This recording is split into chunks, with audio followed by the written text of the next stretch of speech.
और उस पर भी हम आपके विचार जानना चाहेंगे। उस खबर को भी आपने ट्रैक किया है। लंदन में भारतीय उच्चायोग के बाहर अलगाववादी तत्वों द्वारा भारतीय ध्वज को नीचे गिराने की घटना को लेकर सिख समुदाय ने दिल्ली में ब्रिटिश उच्चायोग के बाहर विरोध प्रदर्शन किया है।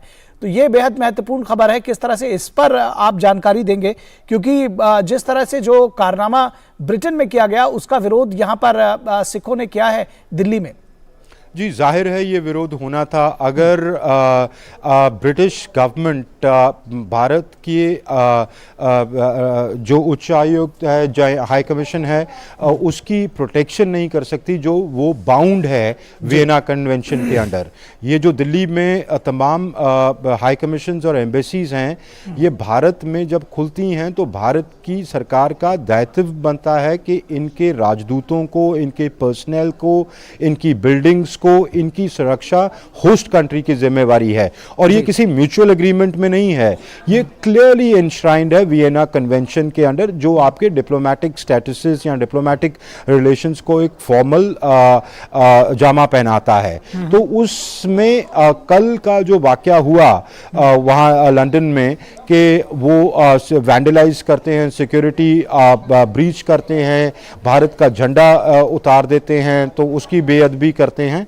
तो हमने देखा कि उसका रिएक्शन गवर्नमेंट लेवल पर कल रात 10:30 बजे उनकी जो डिप्टी हाई कमिश्नर साहिबा हैं उनको तलब किया गया और उनको बड़े सख्त लहजे में ये कहा गया कि हम अपनी सख्त नाराज़गी आपके साथ दर्ज कराते हैं और हम ये आशा करते हैं कि आप इनको आइडेंटिफाई करेंगे, आप अरेस्ट करेंगे और आप प्रोसिक्यूट करेंगे।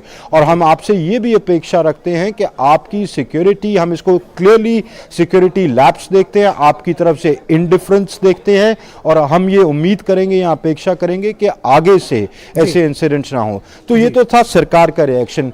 ऑब्वियसली लोगों में भी रिएक्शन होता है। तो कुछ प्रोटेस्टर्स आज दोपहर को ब्रिटिश हाई कमीशन के बाहर गए, पर आप कल के वाकये से आपने इसको संभाला अलग तरीके से कि आपकी दिल्ली पुलिस वहां मौजूद थी, उन्होंने उनको प्रोटेस्ट करने दिया, पर उनको सड़क के पार प्रोटेस्ट करने दिया, कोई वैंडलाइजेशन नहीं हुई। तो आपने वियना कन्वेंशन के तहत एक तरह का मैसेजिंग जो भी, क्योंकि वो सरकार ने तो कल कर दी थी उनको फॉर्मली, आज लोगों में जो रोष था वो प्रकट हुआ। जी जी जी जी, निश्चित तौर पर। तो ये बेहद महत्वपूर्ण है। बहुत संक्षेप में ये भी आपसे समझना चाहेंगे कि जिस तरह से सिखों ने जो प्रदर्शन किया वो भी अपने आप में कहीं ना कहीं एक बड़ा मैसेज देता है कि जो एक नैरेटिव सेट करने की कोशिश की जा रही है दुनिया के दूसरे देशों में, वो दरअसल सच्चाई नहीं है।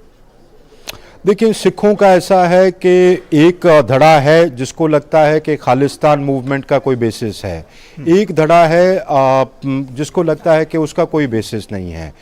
उसको लगता है कि पंजाब या सिख भारत का अटूट अंग हैं। वो ये डिसीजन 1947 में हो गया था कि पंजाब या सिख कम्युनिटी भारत का हिस्सा है और उनकी लॉयल्टीज़ यहाँ हैं।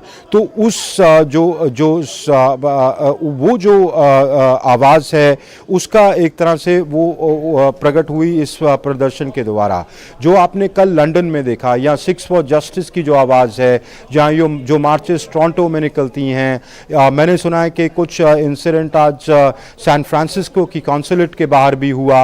वो एक अलग धड़ा है, पर वो गर्म दल का धड़ा है, वो एक अलग धड़ा है, पर एक बड़ा पार्ट, एक बड़ा समूह वो भी है जो जिनको लगता है कि एक्सट्रीमिज्म से या सेपरेटिज्म कोई जवाब नहीं है।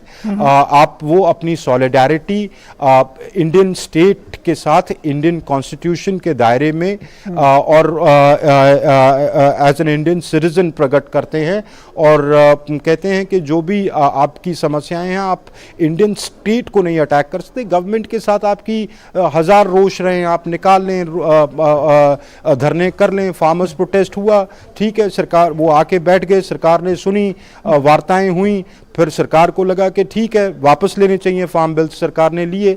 तो वो एक डेमोक्रेटिक प्रोसेस में बिलीफ बहुत सारे लोगों का है। कुछ ही चंद लोग हैं जिनको सेपरेटिज्म का रास्ता दिखता है। जी, निश्चित तौर पर। तो ये बेहद महत्वपूर्ण बात है। बहुत शुक्रिया इस तमाम बातचीत और जानकारी के लिए अमृतपाल।